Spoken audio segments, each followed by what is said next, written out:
कांग्रेस का जो रवैया रहा है ये कोई नया नहीं है, पुराना इतिहास रहा है इनका कि चुनाव के दौरान ही आके लोगों को बहकाने का ये काम करते हैं। 10 साल लगातार हुड्डा साहब मुख्यमंत्री थे, इसे झज्जर जिले के अंदर क्या किया?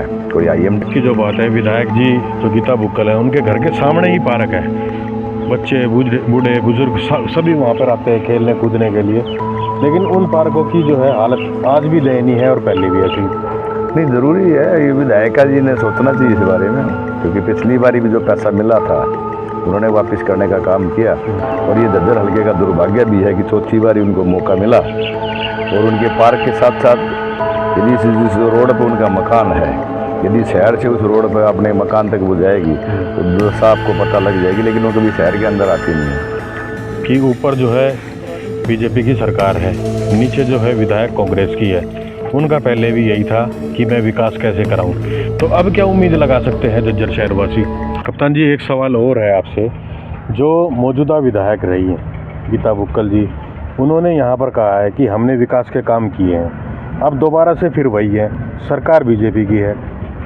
पहले भी उनका ये था कि सरकार है नहीं हमारी तो विकास कैसे होगा। क्या अब वो विकास करा पाएंगे? देखिए, इस चीज़ का जवाब तो वो चौधरी देंगे जिन्होंने चौधरगा नारा दे करके इस जिले का विनाश कराने का काम किया, क्योंकि आज पूरे झज्जर के साथ साथ पूरे ज़िले की जो जनता है वो दुखी भी है। एक सुनहरी मौका जो झज्जर के लिए था सत्ता के साथ चलने का और इलाके का और ज़िले का विकास हो, उसके लिए लोग वाकई में दुखी भी हैं। और रही बात आपकी विधायिका की, तो लगातार 15 साल से लोगों ने देखा हुआ है, सिर्फ चुनाव के दौरान दिखाई देते हैं, और लोगों के बीच में चुनाव के दौरान जब आते हैं तो वही लोगों को बहकाने का काम करते हैं, झूठ बोलने का काम करते हैं। लोग बेचारे हमारे भोले लोग हैं, हमारे ग्रामीण क्षेत्र के, हमारे ज़िले के, वो बहक भी जाते हैं। तो ये एक जो उनका कांग्रेस का जो रवैया रहा है ये कोई नया नहीं है, पुराना इतिहास रहा है इनका कि चुनाव के दौरान ही आके लोगों को बहकाने का ये काम करते हैं, और विकास की कभी इनकी सोच नहीं रही। 10 साल लगातार हुड्डा साहब मुख्यमंत्री थे, इसे झज्जर जिले के अंदर क्या किया? कोई IMT आया?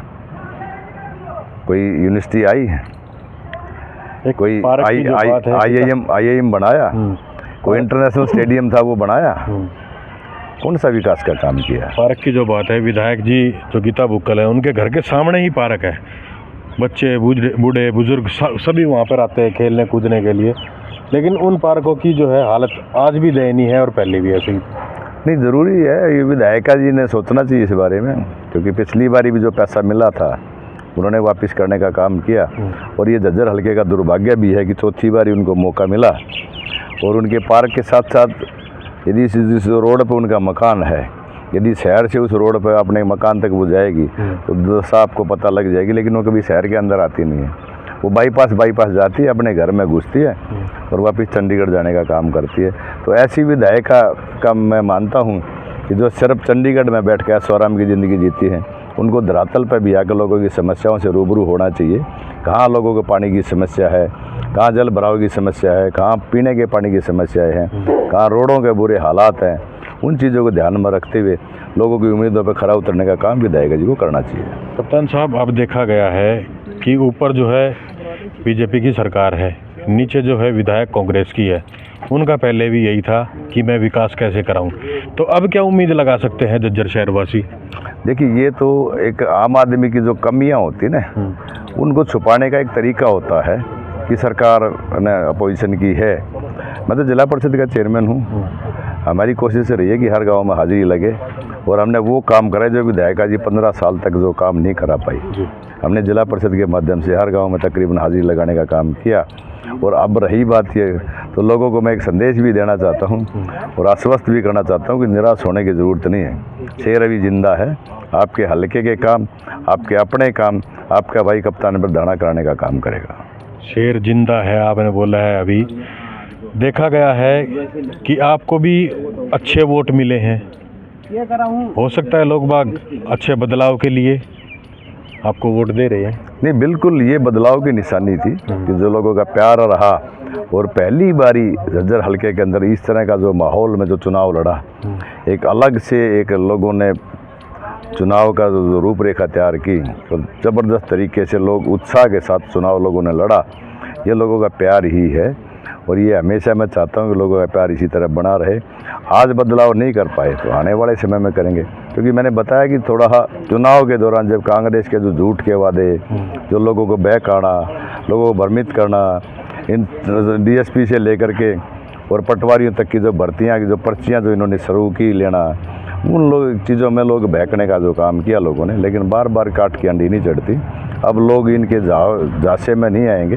अब लोग समझ चुके हैं कि सही मायने में यदि किसी ने इस जिले का यदि नाश किया तो ये चौधरी की लड़ाई ने किया। आज कहाँ है वो चौधरी? जनता पूछती है कि कहाँ है वो चौधरी जिन्होंने ये नारा दिया था कि मुख्यमंत्री बनेंगे, मुख्यमंत्री बनेंगे। उन्होंने पूरे ज़िले का जो इस तरह का बुरा हाल किया, आज लोग लावारिस की स्थिति में छोड़ने का जो उन्होंने काम किया। आज विधायक जो चुन के गए हुए हैं वो लोगों के बीच में धन्यवाद तक भी करने के लिए नहीं आ रहे, लोगों को संभालने तक नहीं आ रहे। तो इनको सोचना चाहिए। कुछ लोगों की नाराज़गी ये भी रही है कि जो कांग्रेस सरकार है उसका नारा देते तो हो सकता है कांग्रेस आ जाती। अब हुड्डा सरकार का जो नारा दिया है तो हुड्डा सरकार में तो लोगों ने जो है एक अलग ही रुझान पैदा कर दिया। बेशक हरियाणा के अंदर है ही हुड्डा सरकार, छोड़ा क्या हुड्डा साहब ने किसी को? जितने भी कांग्रेस के लीडर थे सारे साफ कर दिए, कोई बचा हुआ है क्या? आज अकेले हैं, दूसरा आदमी कोई है ही नहीं कांग्रेस के अंदर जो यूँ कह के कांग्रेस की सरकार रहेगी। एक सत्ता राज है, धृतराष्ट्र की भूमिका निभा रहे हैं कि मैं धृतराष्ट्र, मेरा बेटा है वो MP बने, मेरा बेटा है वही MLA बने, मेरा बेटा वही CM बने, मेरा बेटा वही राज्यसभा में जाए। तो ये सोच तो हम बहुत पुरानी पहले सुनते आ रहे हैं कि महाभारत के टाइम पर इस तरह के हालात हुए थे। तो विनाश तो अवश्य है, और इस स्थिति में यदि चलते रहे जिस तरह का कांग्रेस का जो विनाश किया है, आने वाले समय में लोगों को भी मैं बताना चाहूँगा कि सावधान रहें। इस चौधरी के नारे में कुछ नहीं धरा हुआ। आज इस तरह के भारतीय जनता पार्टी ने जो काम किए हैं, एक एक आदमी आज उन कामों से खुश है। ट्रांसपेरेंसी के आधार पर नौकरी देने का काम किया, किसान को सम्मान निधि देने का काम किया, सबसे ज़्यादा फसलें MSP बिकने का काम किया। हमारे मैं अपने झज्जर हल्के की यदि बात करूं, जो जल भराव की जो समस्या थी, आधे से ज़्यादा गाँव के अंदर हम उसमें वो प्रोजेक्ट लगा करके पाइपलाइन दबा करके आधे से ज़्यादा गाँवों के अंदर पाइपलाइन के थ्रू बरसाती पानी की निकासी का हम प्रबंध कर चुके हैं। कुछ एजेंडे भी गए हुए हैं। आने वाले 1 साल के बाद मैं आपको बताना चाहूँगा कि जल भराव की समस्या हमारे हल्के में समाप्त हो जाएगी।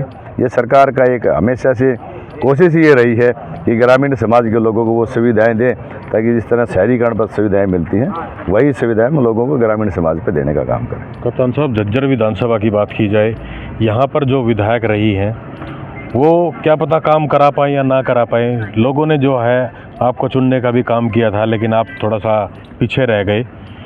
क्या झज्जर शहर के लिए आप कुछ विकास नया कर पाएंगे? साथियों, रही विधायिका की बात तो 2026 में परिसीमन है, उसके बाद तो अनीता यादव की तरह ढूंढने को भी नहीं मिलेगी जी, कहाँ जाएगी। लेकिन आपका भाई, आपका बेटा हमेशा आपके बीच में रहेगा। और मेरा एक ध्येय भी है कि जिस तरह का प्यार लोगों ने मुझे हल्के के लोगों ने दिया, उस प्यार को मैं कर्ज मानता हूं, और उस कर्ज को उतारने के लिए लगातार लोगों के बीच में 5 साल तक रहूंगा। जहां पर भी मेरी ज़रूरत पड़ेगी 24 घंटे और 7 दिन, रात को 12 बजे भी ज़रूरत पड़ेगी तो उनके बीच में खड़ा मिलूंगा। ठीक है जी। ये थे हमारे साथ कप्तान बिरदाना जी, जिन्होंने कहा है कि विकास होगा, ज़रूर होगा। इन्हीं शब्दों के साथ नमस्कार, मैं हूं ललित कुमार, आप देख रहे हैं सच्ची खबर झज्जर।